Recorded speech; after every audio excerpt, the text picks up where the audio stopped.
My name is Maya Bennett. And for 32 years, my family treated my life like a warning label. Do not end up like Maya. Do not make choices like Maya. Do not disappoint people the way Maya did. My older sister Vanessa was the daughter they displayed like a trophy. The one with the white kitchen. The husband with a finance job. The framed family portraits. The charity luncheons. And the kind of smile our mother called graceful, even when it was cruel.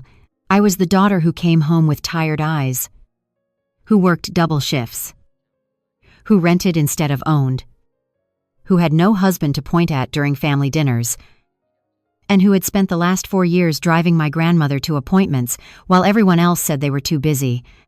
So when Grandma Eleanor died, I already knew my family would find a way to turn grief into judgment. What I did not expect was for Vanessa to do it in Grandma's own living room, standing beside the fireplace where Grandma used to keep birthday cards from people who never visited.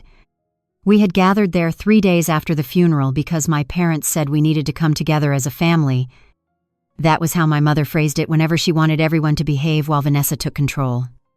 The house still smelled faintly like lavender furniture polish and the lemon tea Grandma made when her hands were too shaky for coffee. Her blue cardigan was still folded over the arm of her favorite chair.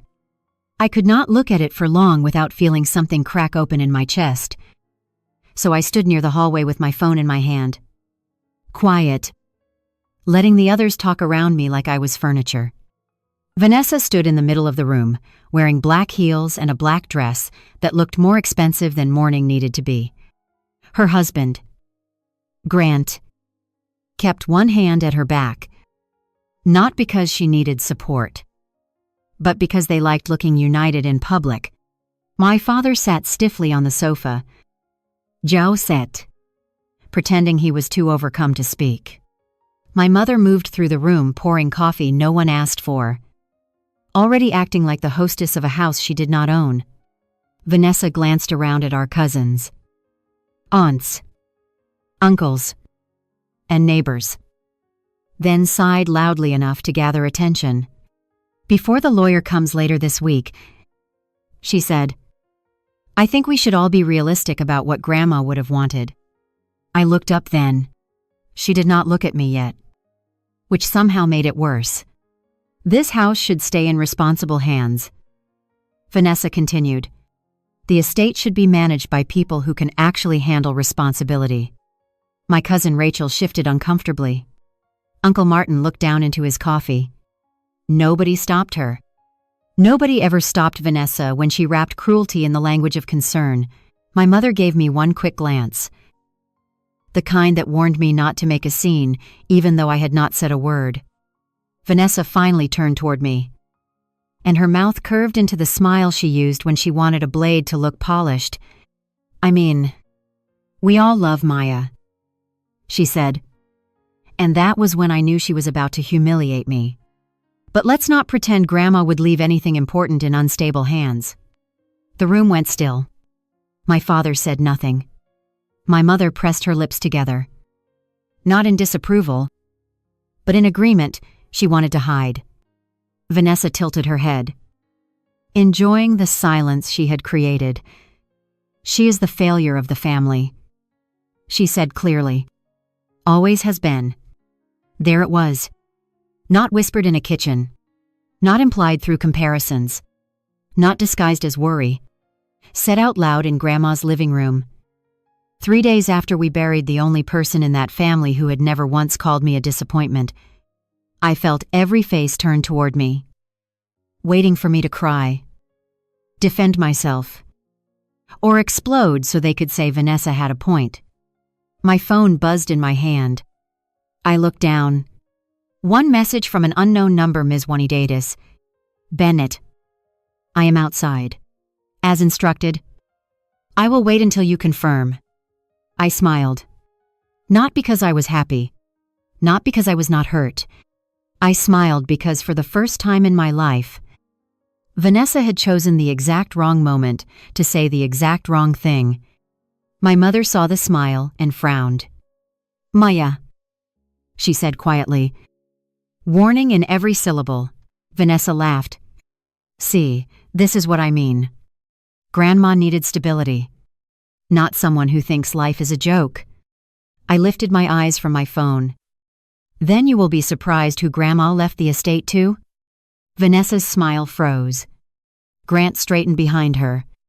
My father finally looked at me. What does that mean? I did not answer him. For years, they had demanded explanations from me, like rent owed for existing. Explain why you are not married.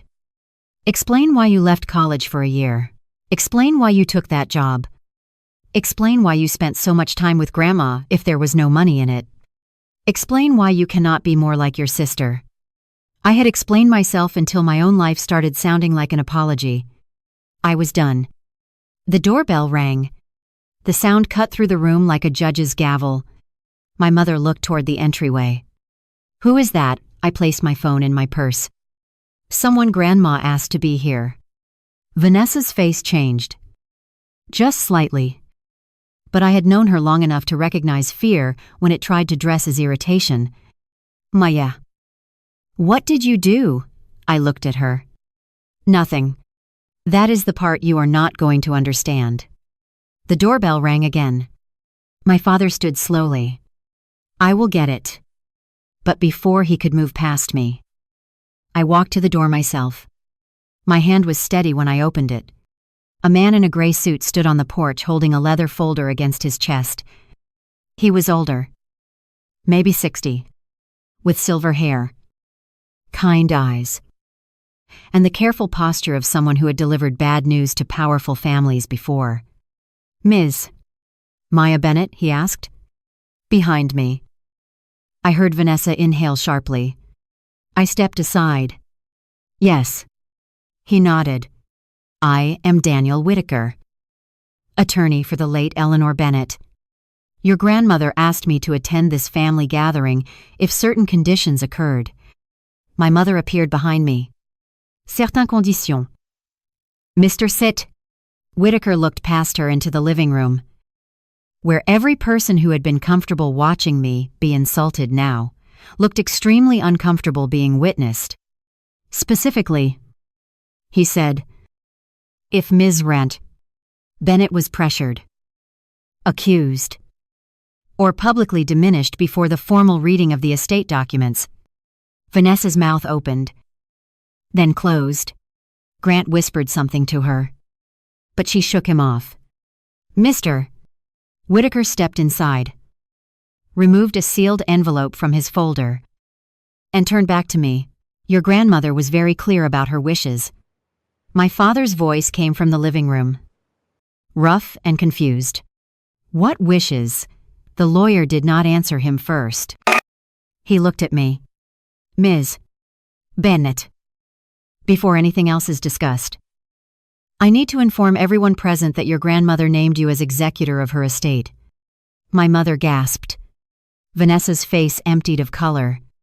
My father gripped the back of the sofa like the floor had shifted. Executor, Vanessa said, her voice thin. That cannot be right. Mr. Whitaker opened his folder. It is correct. No. Vanessa snapped. Grandma would never put Maya in charge of anything. I felt the old sting of that sentence. But it did not own me this time. Mr. Whitaker looked at my sister with professional calm. Mrs. Caldwell. Your grandmother anticipated that response. He placed the sealed envelope in my hands. My name was written across the front in Grandma's careful, shaky handwriting. Maya. When they show you who they are, let this speak. My throat tightened so suddenly I almost could not breathe. Vanessa saw the handwriting and took one step forward. What is that? I held the envelope against my chest. Something Grandma left me. My mother whispered. What did she do, mister? Whitaker turned to the room. Mrs. Eleanor Bennett revised her estate plan 8 months before her passing. She did so with 2 witnesses, a capacity evaluation from her physician, and a recorded statement explaining her decisions. Those documents are valid, filed, and available for formal review. My father stared at him. What did Grandma do? The lawyer's eyes moved briefly to me. Then back to the family that had spent years calling me the failure.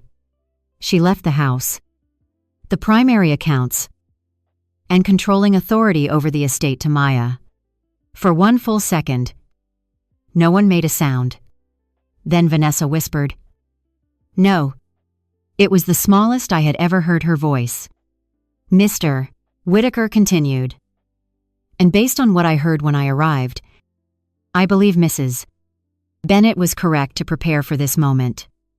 I looked at Vanessa, at my parents, at every relative who had stayed silent while she called me a failure in the home of the woman I had cared for until her last breath. Then I looked down at Grandma's handwriting. My hands shook. But my voice did not.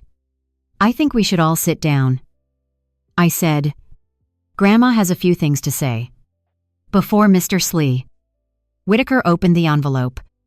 Before my sister demanded to see the will. Before my parents began pretending they had always respected Grandma's choices. I need you to understand why everyone in that room believed I was the last person Eleanor Bennett would trust with anything important. In my family, success had a shape, and Vanessa fit it perfectly. She married Grant Caldwell at 26 in a vineyard ceremony. Our mother still talked about like a royal wedding. She bought a 4-bedroom house with white shutters and a kitchen island big enough to host photographs of family happiness. She wore pearl earrings to brunch, served on charity committees, and posted captions about gratitude under pictures of vacations my parents bragged about as if they had taken them themselves. I, on the other hand, left college during my junior year when Grandma broke her hip and needed someone to stay with her after rehab. My parents said it would only be a few weeks. Vanessa said she would help once her schedule cleared. Grant said family was important while never once canceling a tea time. A few weeks became 3 months. Then 6. Then a year. By the time Grandma could walk safely again, my scholarship was gone. My apartment near campus had been given to another student, and my family had already rewritten the story. I had not sacrificed anything. I had dropped out. I had not stepped in when everyone else stepped back. I had failed to follow through. That was how it worked with them. Vanessa's choices were framed as ambition. Mine were framed as excuses. When Vanessa missed Grandma's cardiology appointment because she had a charity luncheon, Mom said she had commitments. When I missed one family dinner because I had worked a 12-hour shift and then driven Grandma to physical therapy, Dad said I needed to stop isolating myself. When Vanessa forgot Grandma's birthday until Facebook reminded her, Mom said she was overwhelmed. When I forgot to bring wine to Thanksgiving because I had been up all night with Grandma's blood pressure monitor, Vanessa said, "This is why nobody asks Maya to organize anything." And everyone laughed. Even then, Grandma never did. She would sit quietly in her recliner, one hand wrapped around her tea, watching the room like she was keeping score in a game nobody else knew they were playing. The funny thing is, Grandma had money, but she never lived like a rich woman. Her house was neat but old. The carpets were faded. The kitchen cabinet stuck in humid weather. She clipped coupons, reused wrapping paper, and kept a jar of spare buttons in the laundry room. Vanessa used to call it charming when other people were listening and depressing when they were not. Grandma could afford to update this place. She once said, while standing in the kitchen, looking disgusted at the yellow tile, "She just refuses to live properly." Grandma heard her. She did not say anything. She only looked at me later while I washed dishes and said, "Some people think a home is valuable only when it impresses visitors." I asked what she thought. She smiled and said, "A home is valuable when you know who shows up without being photographed." At the time, I thought she was just being sentimental. I did not know she was building the sentence that would later destroy my sister's smile. For 4 years, I was the one who showed up.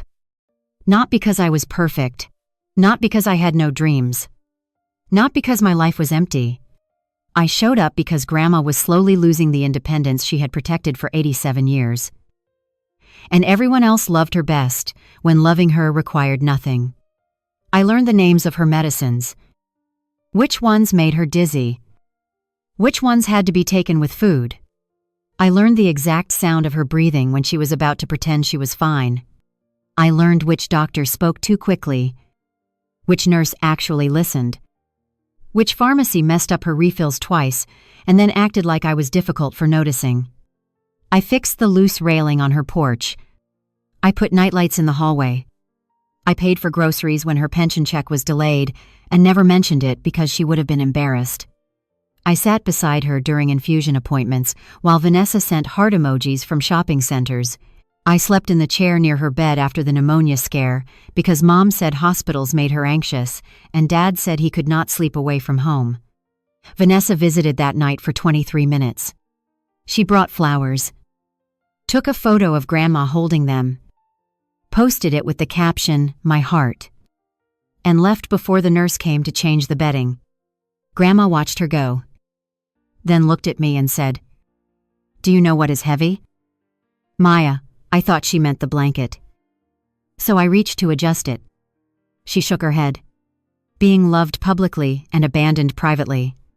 I never forgot that. My parents did not see those moments because they were not there for them. Or maybe they did see enough and chose not to understand, because understanding would have made them responsible. They preferred their version of me, the unstable daughter. The underachiever. The one who could be summoned because she had already disappointed everyone. So what more could she lose?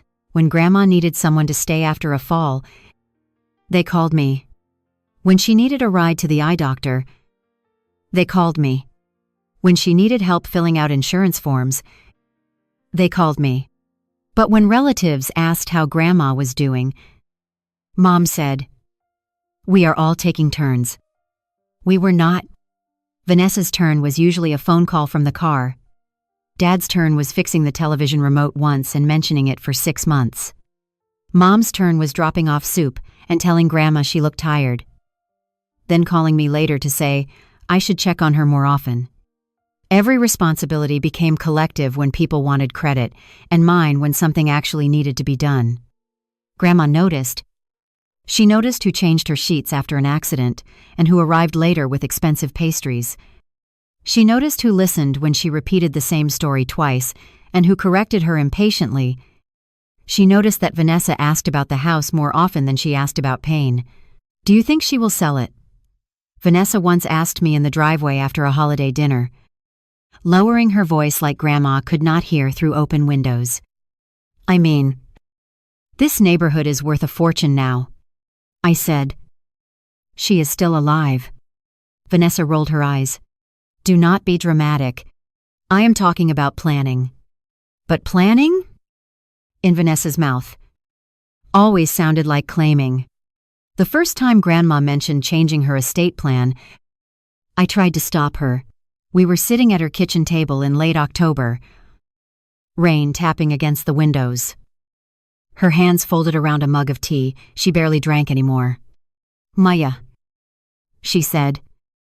"I called Daniel Whitaker today." I looked up from sorting her pill organizer. The lawyer. My lawyer. "Is everything okay?" She smiled a little. "That is exactly why I called him." I set down the orange pill bottle. "Grandma, if this is about medical paperwork, I can help you find whatever you need. It is about after." I hated that word. After.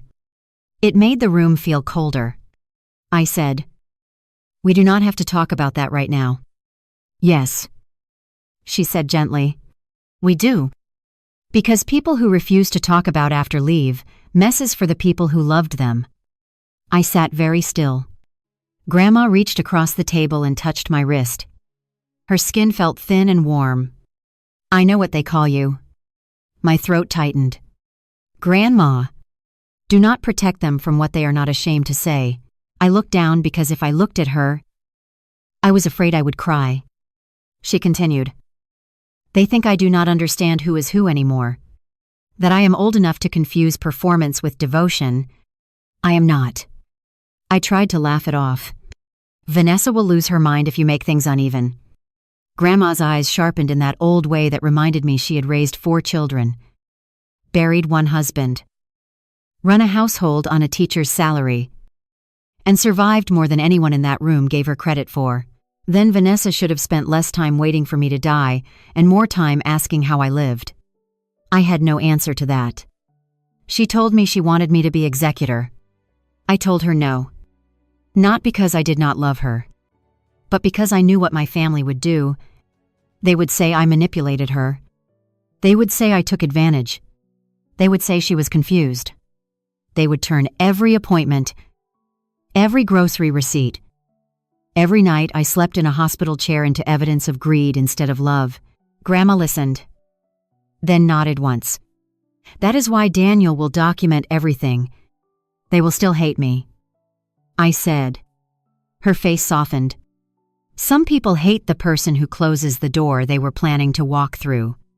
I remember that sentence because I wrote it down later in the notes app on my phone. Sitting in my car outside her house, sobbing so hard I could not drive. 2 weeks after that conversation, Mr. Whitaker came to Grandma's house with a second attorney, 2 witnesses, and a nurse practitioner who had known Grandma for years. I was not in the room when she signed anything. Grandma insisted on that. They will say you hovered, she told me. So I waited on the porch in the cold, listening to wind move through the dry leaves, while the woman everyone thought was frail made the strongest decision anyone in our family had ever made for me. When the meeting ended, Mr. Whitaker came outside and said, "Your grandmother is very clear." I asked him, "Is she okay?" He said, "She is more okay than many families will be." I did not understand then. I understood now. Standing in Grandma's living room with the sealed envelope in my hands and Vanessa staring at it like it was a loaded weapon. My mother broke the silence first. "Maya, why did you not tell us there were changes?" I looked at her. "Because they were not mine to announce." "You should have said something," Dad said. His voice hardening now, that shock was becoming anger. "We are her children." Mr. Whitaker turned slightly. "Mrs. Bennett was aware of that."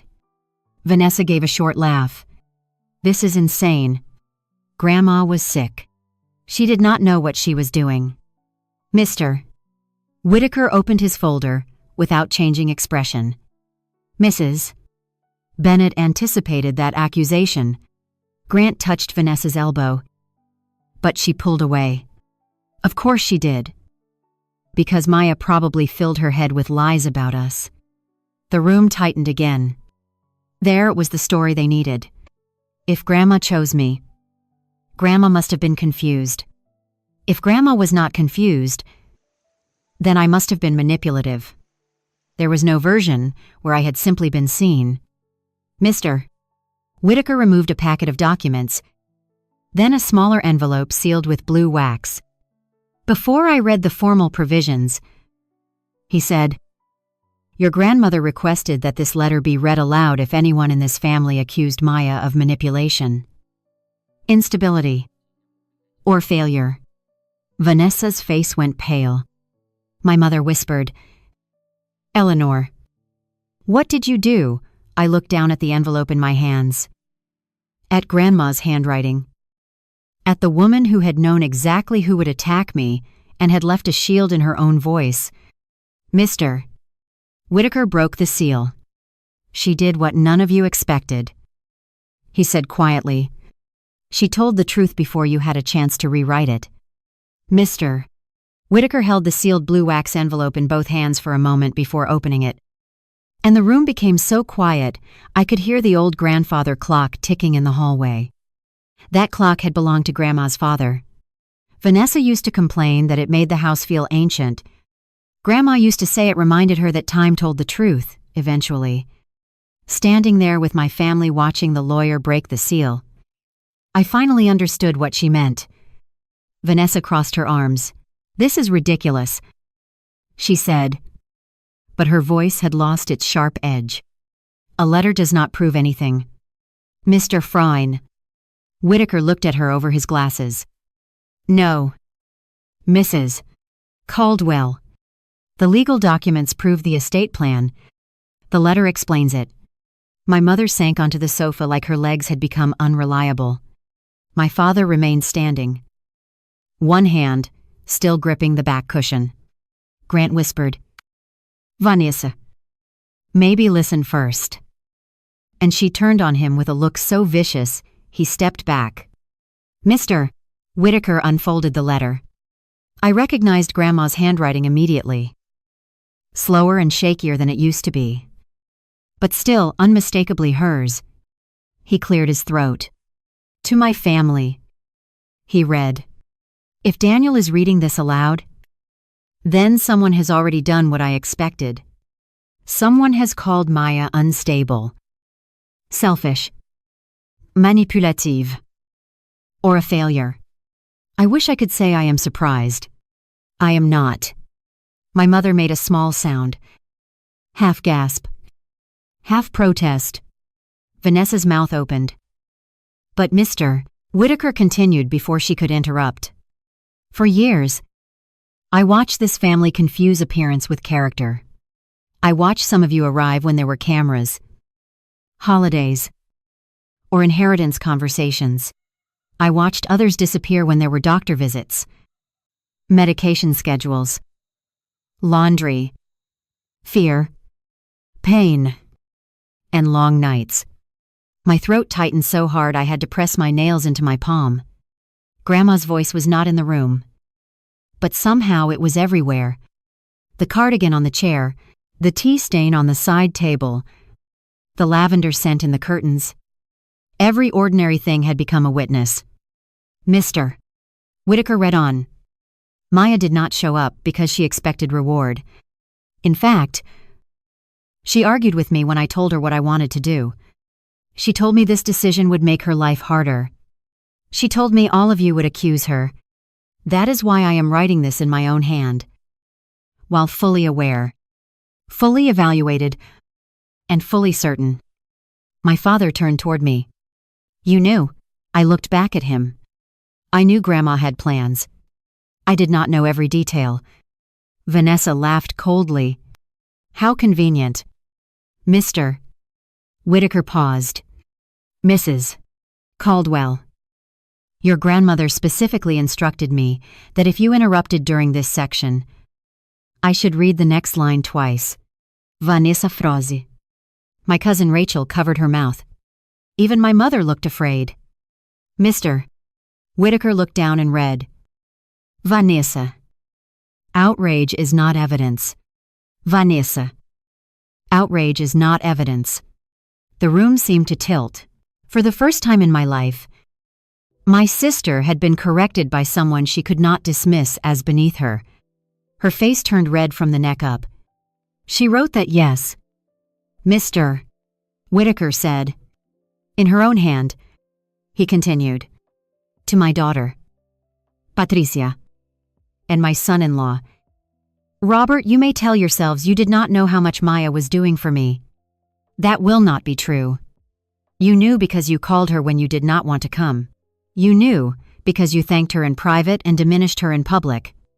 You knew because the easiest way to keep your comfortable story was to let her become the family disappointment while using her as the family solution." My mother began crying. But this time the tears did not move me the way they used to. They sounded too much like the same tears she used whenever consequences arrived. Dad's jaw worked as if he were chewing on words he could not safely spit out. "Mr." Whitaker turned the page. "To Vanessa, I loved you. I still love you. But love did not blind me. You asked about this house more often than you asked about my pain. You called my life quaint when you wanted charm, and depressing when you wanted money. You arrived with flowers, took photographs, and left before the hard parts began. A person can be successful in public and poor in spirit. I hope one day you become rich where it matters." Vanessa whispered, No. Not angry now. Wounded. Exposed. Smeller. Grant stared at the floor. I realized he was not shocked by Grandma's words. He was embarrassed they had been said aloud. Then Mr. Whitaker read the line that broke me. To Maya, you were never the failure of this family. You were the one who stayed when staying was ugly. You were the one who learned my medicines. Held my hand when I was afraid. Fixed the railing. Argued with the pharmacy. Sat in hospital chairs. And never once asked what you would get. I am leaving you what I am leaving you because you did not treat me like an estate before I became one. I covered my mouth. For years. I had trained myself not to cry in front of them because tears became proof that I was unstable. But this was not the same. This was not humiliation. This was being seen so clearly it hurt. Mr. Whitaker folded the letter carefully, but did not return it to the envelope. Mrs. Bennett requested that the original be kept with the estate file. Maya will receive a certified copy. Vanessa's voice snapped back like a rubber band. Fine. Grandma was angry. That still does not mean Maya gets everything. Mr. Whitaker opened the leather folder and removed several stapled packets. Then we will move to the formal provisions. My mother wiped her face quickly. Dad stepped closer. Vanessa lifted her chin, preparing herself for a mistake she could exploit. Mr. Whitaker placed the first document on Grandma's coffee table. Eleanor Bennett executed an updated will and restatement of her trust 8 months before her passing. The documents were signed in the presence of 2 independent witnesses. At a request, a capacity evaluation was completed by Dr. Helen Morris the same week. I have the physician's letter here confirming Mrs. B. Bennett understood the nature of her assets, her family relationships, and the consequences of her decisions. He placed another paper beside the first. She also recorded a video statement explaining her intent to be used only if the plan was challenged on grounds of capacity or undue influence. Vanessa stepped forward. I want to see that. You may request a formal copy through counsel. Mr. Whitaker said, Today I will summarize the filed documents and provide notice of the estate administration process. Through counsel, Vanessa repeated, offended by the idea that she might need permission. This is my grandmother, and this was her estate plan. He said. The calmness of his voice made Vanessa look even more unstable. He began reading from the will. Grandma left small personal items first. Her wedding ring was to go to my mother, not as a reward, but as a reminder that marriage is service, not appearance. Dad received Grandpa's watch, the one he had once promised to repair and never did. Uncle Martin got the war letters he had asked about for years. Rachel received Grandma's recipe box because she was the only cousin who had ever cooked with her instead of asking to borrow the kitchen for parties. Then Mr. Whitaker read Vanessa's name. Vanessa inhaled. Ready. To my granddaughter, Vanessa Caldwell. I leave the pearl necklace she wore at my 80th birthday dinner and admired in every photograph afterward. Vanessa blinked. The necklace, Mr. wanted it. Whitaker continued. I leave it to her with the hope that one day she will value the woman who wore it more than the way it looked around her own neck. Vanessa's face went completely still. Grant murmured. Vanessa. No. She said. No. That is not all. Mr. Whitaker did not argue. He simply turned the page. To my granddaughter, Maya Bennett. I leave my residence at 42 Willow Lane, including all furnishings not otherwise assigned, the primary investment account listed in Schedule B, and all remaining personal property. I also appoint Maya Bennett as executor and trustee, with full authority to administer the estate according to these documents. My mother gasped again. Louder this time. Dad said. The house, Vanessa whispered. The account, Grant's head snapped up at that. So there it was. The real grief finally entered the room. and it had a $sign attached. Mr. Whitaker looked at me. Maya, your grandmother also instructed that the house may not be sold for 12 months. Unless you choose otherwise. She wrote that you would need time to decide whether it was a home, a boden, or a bridge. I could barely speak. She said that he nodded. She did. Vanessa pointed at me. She cannot manage an investment account. She rents a one-bedroom apartment. Renting an apartment does not affect a person's legal capacity to serve as executor. Mr. Whitaker said, she has no experience. Mrs. Bennett selected financial professionals to assist the executor. She dropped out of college. Mrs. Bennett addressed that in her letter. Vanessa's eyes flashed. Oh. Of course she did. Because Maya made sure Grandma had an answer for everything. Mr. Whitaker's expression changed then. Not anger. Exactly. Something colder. Mrs. Caldwell. I need to be clear.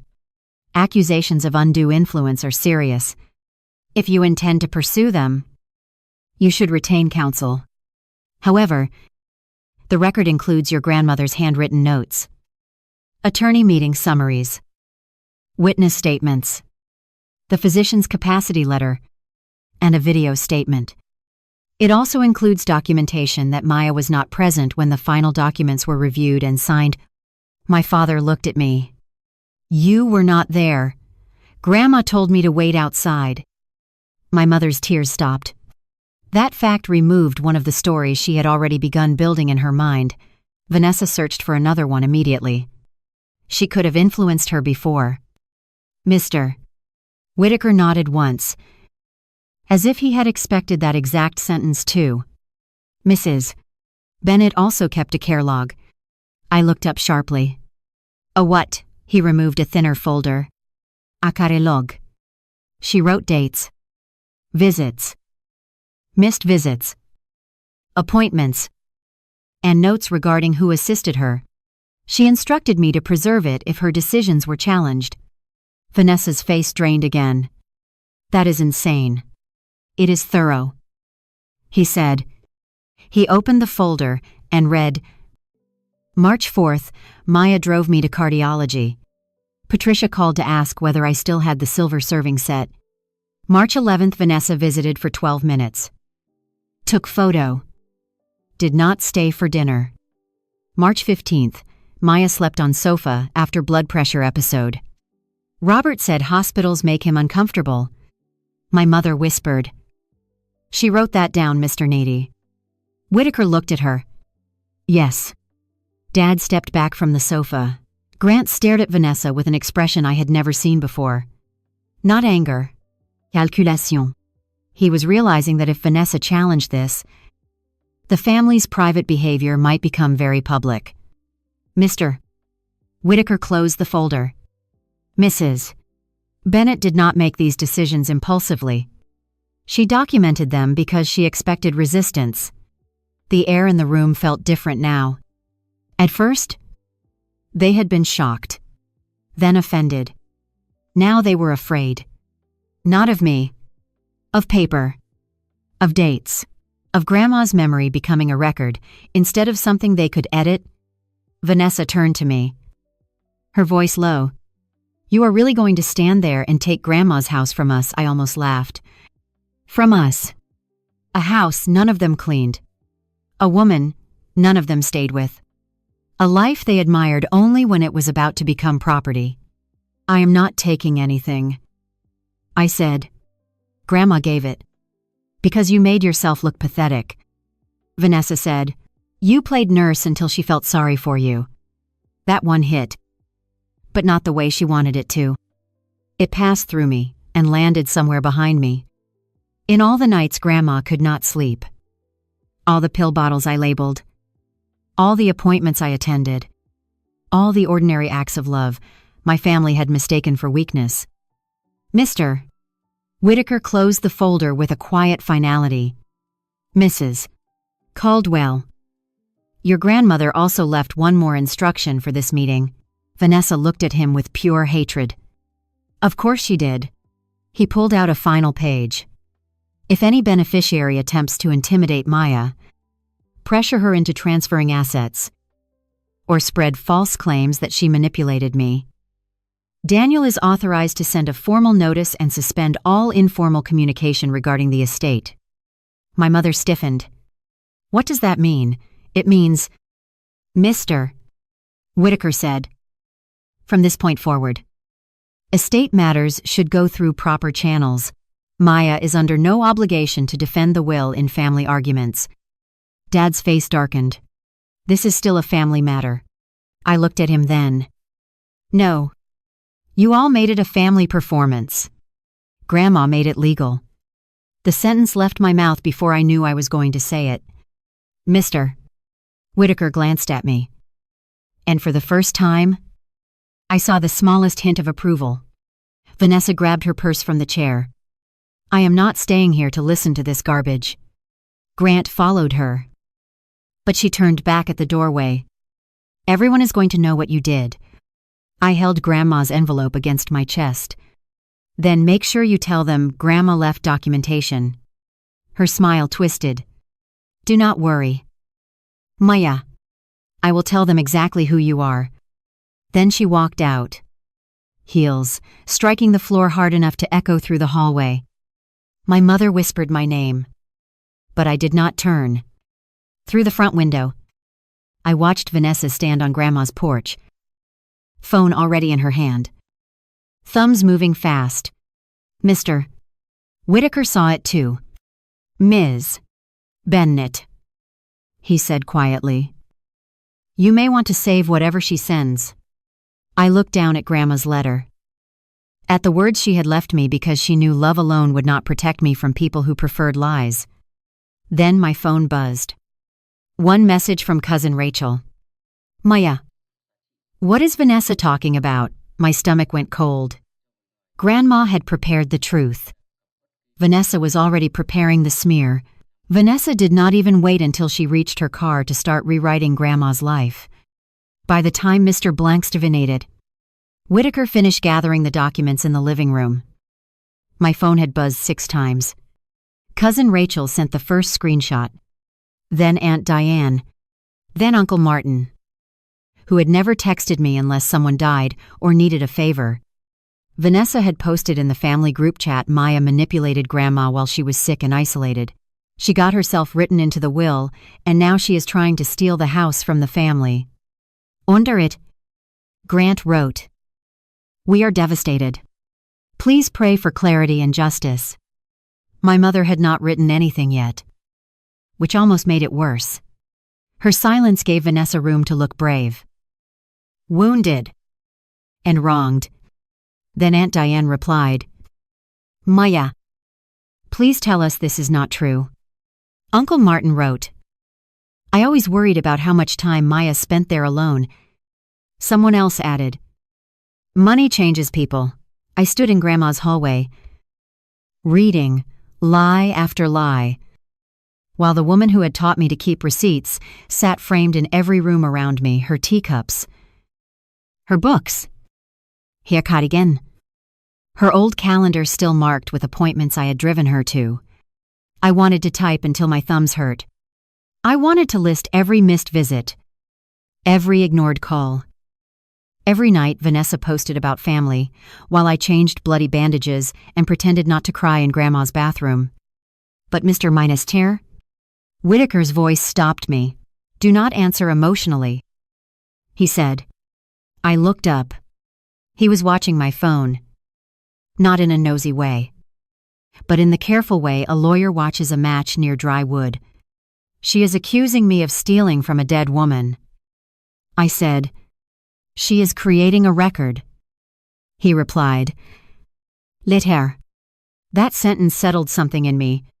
Vanessa thought she was controlling the story because she had started it first. She did not understand that a public lie becomes useful when you can answer it with documents. I took a breath and typed one message. For clarity, Grandma's estate documents were prepared by her attorney, signed with independent witnesses. supported by a physician's capacity letter, and executed while I was not present in the room. I will not discuss private estate details in a group chat. But I will correct false claims that I manipulated her. Then I attached one thing. Not the will. Not the account page. Not the full letter. Just a redacted photo of Grandma's handwritten sentence. Maya did not show up because she expected reward. She showed up when the hard parts began. For 37 seconds. Nobody typed. Then Rachel wrote. That is Grandma's handwriting. Aunt Diane sent. Oh my God. Uncle Martin deleted his earlier message. Vanessa replied almost immediately. She probably made Grandma write that. Mr. Whitaker, who was still standing beside me, sighed, like a man hearing a child kick a door, clearly marked pull. Screenshot that. I did. Vanessa sent another message. Maya had access to everything. She controlled Grandma's medication, appointments, visitors, and paperwork. She isolated her. Grant added, We are considering legal action. My mother finally entered the chat. This is painful for everyone. We should not attack each other publicly. I stared at her message for a long second. Not because it was fair, but because it was familiar. My mother's gift was arriving late to a fire and asking everyone to stop noticing who lit it. I typed nothing. Mr. Whitaker opened his folder again and removed a business card. From this moment, all estate-related communication should go through me. Even my parents, I asked. Especially your parents. He said it so calmly that I almost laughed. He helped me draft a formal response. Not to the family group chat, but as an email to Vanessa, Grant, my parents, and myself. Any allegation that Maya Bennett exerted undue influence over Eleanor Bennett is false and contradicted by the estate file, including attorney notes, witness signatures, medical capacity, documentation, care logs, and Mrs. Bennett's recorded statement. Future accusations may be addressed formally. Estate matters must be directed to Daniel Whitaker's office. I read the email 3 times before sending it. The old Maya would have felt cruel. This Maya felt precise. 10 minutes later, Vanessa called. He let it ring. Then Mom called. Then Dad. Then Vanessa again. The voicemails came in like weather. Vanessa's first one was rage. You think a lawyer makes you important. You are still the same person you have always been. My mother's was soft poison, Maya. Sweetheart, this is not what your grandmother would have wanted. My father's was worse because he sounded calm. You need to think carefully. If you keep that house, you will lose this family. I saved all 3. That night, Vanessa posted again. But this time outside the family chat, not my name. But enough for everyone to know. Some people prey on elderly relatives for money and call it love. The comments came fast. Friends from her church, neighbors, women from her charity board. So sad. How awful. Praying for your family. I did not respond there. Instead, I sent the post to Mr. Grading the Sit. Whitaker. He replied 20 minutes later, preserved. The next morning, he sent Vanessa a formal notice. It stated that continued public accusations of elder manipulation, theft, or undue influence could expose her to legal consequences if she could not substantiate them. It also reminded her that any will contest would open Grandma's care log, appointment history, communications, and recorded statement to formal review. Vanessa took the post down before noon. That was the first crack. The second came from Grant. He called me from a number I did not recognize, and I answered only because I thought it might be the pharmacy closing Grandma's account. Maya, he said, voice low.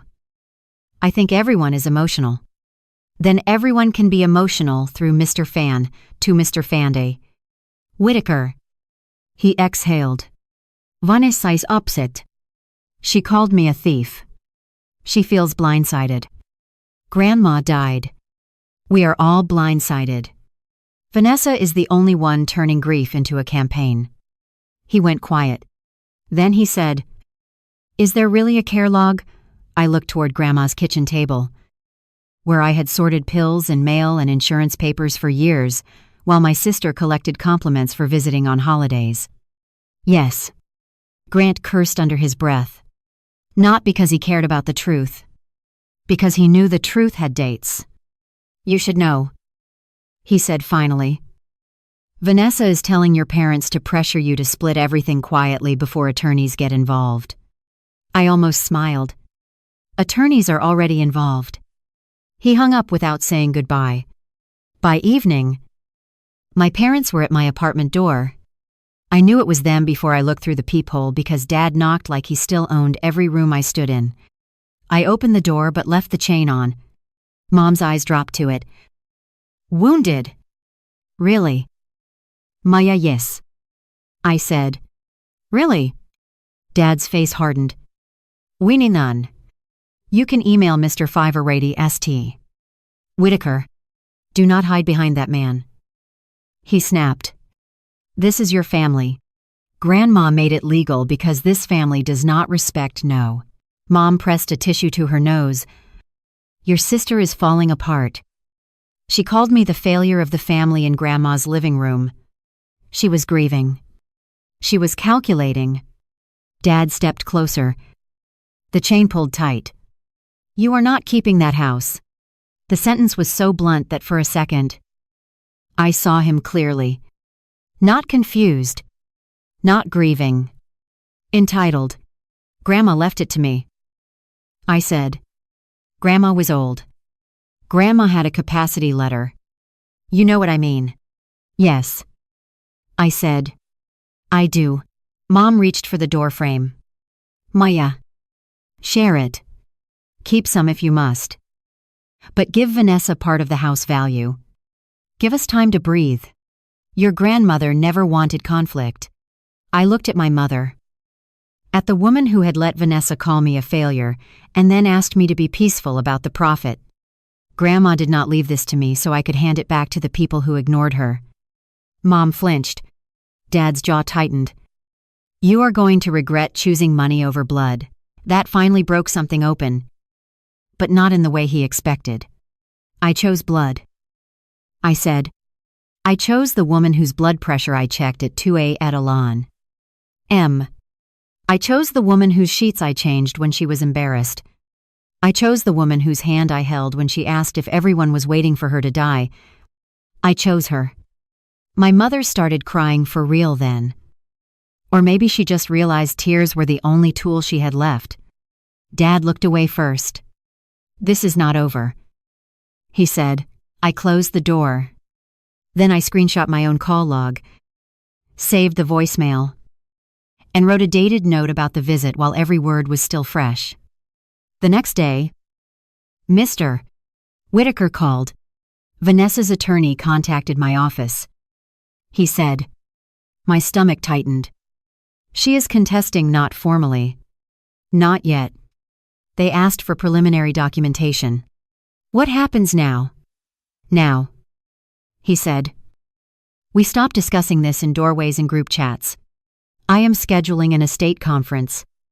Your parents, Vanessa, and her counsel may attend. I will present the relevant documentation, including the capacity letter, witness statements, care log excerpts, and your grandmother's recorded statement, if necessary. I looked around my small apartment. At the boxes of Grandma's medical papers, I had still not had the courage to open. At the life my family had called empty because it did not look impressive from the outside. Will I have to speak? I asked. Only if you want to. He said, your grandmother already did a great deal of speaking for you. After we hung up, I opened the family group chat one last time. Vanessa had not posted since the notice. My mother had written, "We hope everyone gives us privacy during this painful time." I almost typed, "Privacy is what you request after public lies fail." I did not. Instead, I archived the chat and opened Grandma's letter again. When they show you who they are, let this speak. For years, they had called me the failure because I did not have the life they respected. Now, for the first time, the life I had actually lived was about to be read into the record. The estate conference was held in Mr. Mady Whitaker's office the following Tuesday. And for the first time in my life, I walked into a room where my family could not control the order of the conversation. There was no living room for Vanessa to perform in, no kitchen doorway for my mother to cry in, no father standing over me with his voice lowered like volume made him write. There was only a long conference table, a pitcher of water, a recorder in the center, and a stack of documents thick enough to make everyone sit a little straighter. Mr. Whitaker sat at the head of the table with another attorney from his office beside him. I sat to his right. Vanessa and Grant Eating sat across from me with a lawyer named Mr. Slaff, with quoting a plating. Hayes, who looked like he had already warned Vanessa not to speak too much. My parents sat at the far end, close together, offended by the fact that nobody had given them the most important seats. Before anyone could begin, my father said, "This should never have come this far." Mr. Whitaker looked at him calmly. "I agree." Mrs. Bennett created extensive documentation to prevent exactly this. That shut him up. Mr. Hayes adjusted his glasses and said, "My client has concerns regarding the circumstances under which the estate documents were changed." Vanessa leaned forward, ready to look wounded. Mr. Whitaker opened the first folder. "Then we will address those concerns directly. Eleanor Bennett met with me on August 12th, September 3rd, and September 19th. Maya Bennett was not present for any meeting in which dispositive decisions were made. 2 independent witnesses signed the final documents. Dr. Helen Morris provided a written capacity evaluation confirming Mrs. Bennett understood her assets, her family relationships, and the consequences of her decisions. He slid copies across the table. Vanessa did not touch them. My mother did, hands shaking as she read the doctor's letter. But Eleanor was forgetful. She whispered. She forgot words sometimes. Mr. Whitaker nodded. Occasional forgetfulness is not the same as legal incapacity. Mr. Hayes read silently, then looked at Vanessa. Something passed between them. It was not victory. Vanessa hated that. Maya had access to her. Vanessa said. She could have influenced her before the meetings. Mr. Whitaker opened the second folder. Mrs. Bennett anticipated that claim as well. Of course she did. Even dead. Grandma knew our family better than they knew themselves. He placed several pages on the table. This is a portion of Mrs. Bennett's care log. I am not releasing private medical details today, but the pattern is relevant. He read only a few lines, each one simple and devastating. April 6th, Maya arrived at 710 a.m. for lab appointment. Patricia called to ask whether I still had the crystal serving bowl. April 14th, Vanessa visited after brunch. Stayed 11 minutes. Asked whether I had considered downsizing. April 21st, Maya stayed overnight after fall. Robert said, stairs make him nervous. My father's face darkened. That is private. It is evidence. Mr. Whitaker said. Vanessa's lawyer gave her a warning look. But Vanessa ignored it. Grandma was bitter. This is not fair. For the first time, I spoke. Fair would have been showing up while she was alive. Vanessa's mouth snapped shut. My mother's eyes filled. But I did not look away this time. Mr. Whitaker then said. Mrs. Bennett also recorded a statement. I will play the relevant portion. My whole body went still. I had not heard Grandma's voice since the last voicemail she left me. The one where she asked if I could bring lemon drops, because the hospital ones tasted like chalk. Mr. Whitaker pressed play. For a second, there was only static. Then Grandma's voice filled the room. Thin, but unmistakably hers. My name is Eleanor Bennett. I am making this statement because I know my family. I know they will say Maya tricked me. She did not. I know they will say I was confused. I am not. I know they will say Vanessa deserved more because she looks successful. Looking successful is not the same as loving well. My mother covered her mouth. Vanessa stared at the recorder like it had betrayed her. Grandma continued. Maya asked me not to do this.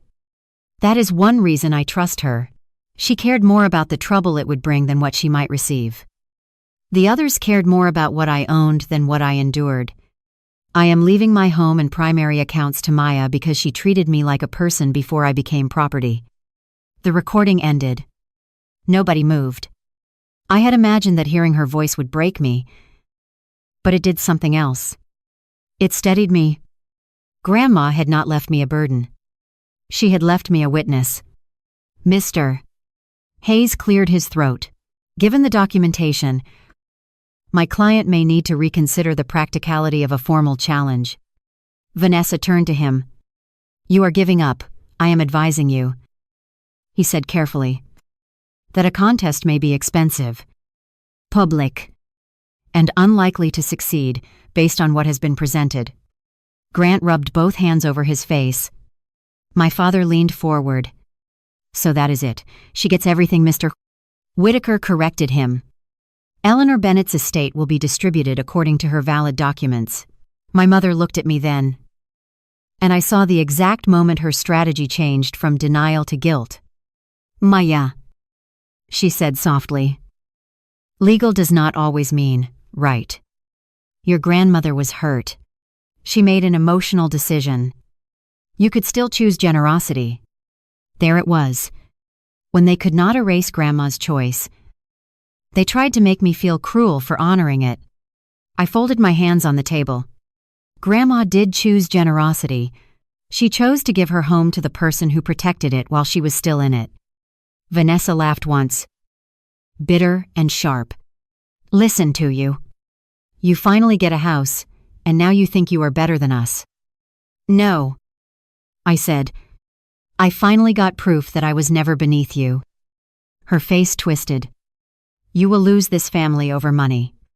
I looked at my parents. Then at Vanessa. Then at the folder full of every day they had not come. I lost the version of this family that required me to be small. I can live with that. Mr. Whitaker ended the meeting by explaining the next steps. Communications about the estate would go through his office.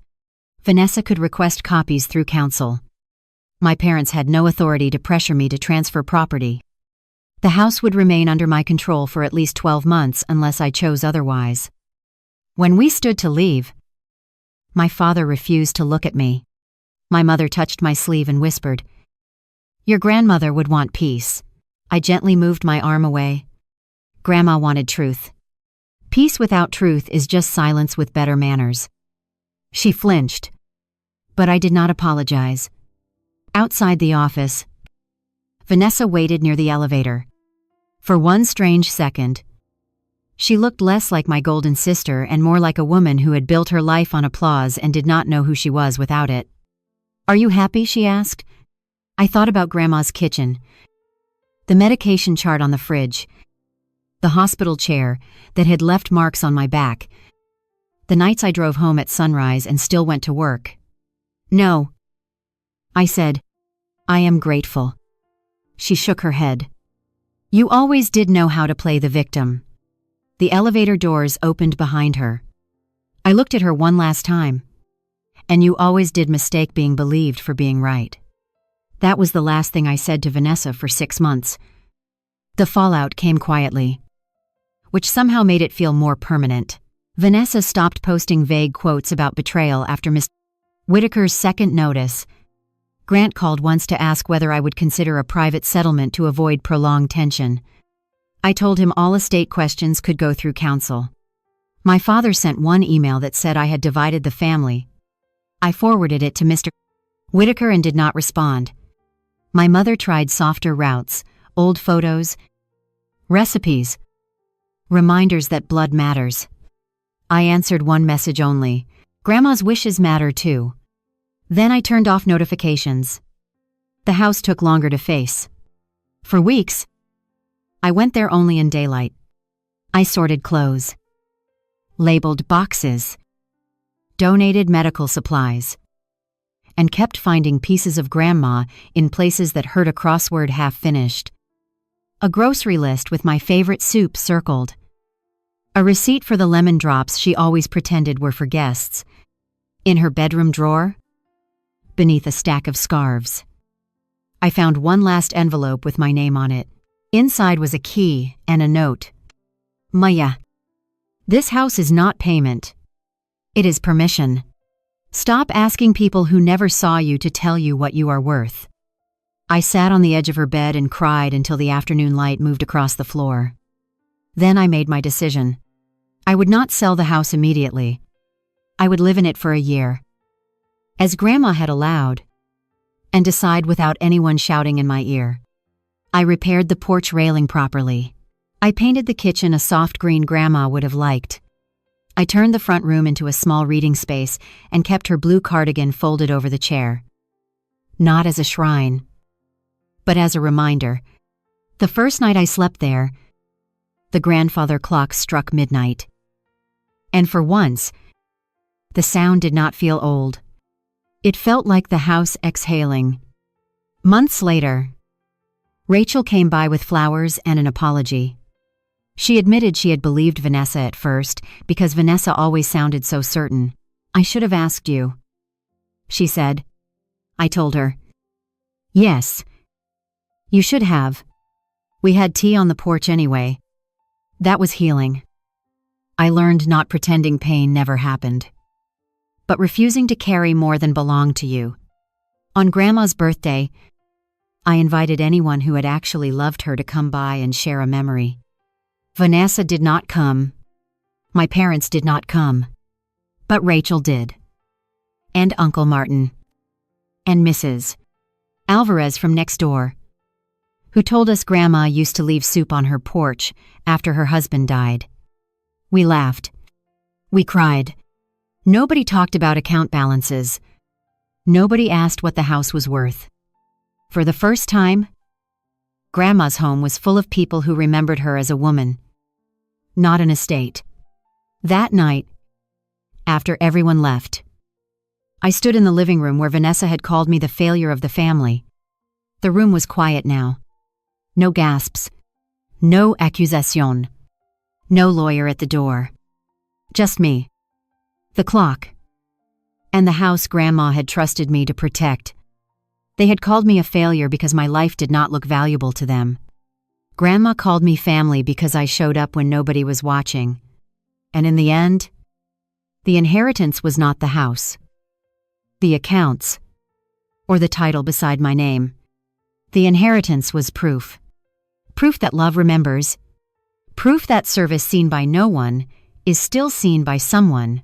Proof that the people who measure your worth the loudest are not always the people qualified to define it. So if your family called you a failure, then demanded the inheritance left to you, would you share it to keep the peace? Or honor the person who finally saw your worth? Because I used to think being chosen would make them respect me. I was wrong. It made me respect myself. I kept Grandma's blue cardigan folded over her chair. Not because I wanted the house to become a museum, and not because grief should be kept untouched forever. I kept it there because it reminded me what everyone else kept forgetting before there was an estate. There was a woman who got cold in the evenings. Before there were accounts, there were trembling hands around a teacup. Before there was a will, there were pill bottles, doctor visits, laundry baskets, and quiet fears spoken after midnight. That cardigan taught me the difference between inheritance and remembrance. Inheritance asks, "What did she leave?" Remembrance asks, "Who was she when she still needed us?" Vanessa saw walls, accounts, jewelry, and value. Grandma saw who entered the room when there was nothing to gain but responsibility. And I finally understood who not proven by how loudly people mourn after death. It is proven by how gently they show up while someone is still alive enough to feel it. Scriptwriter Nguyen Van Chien.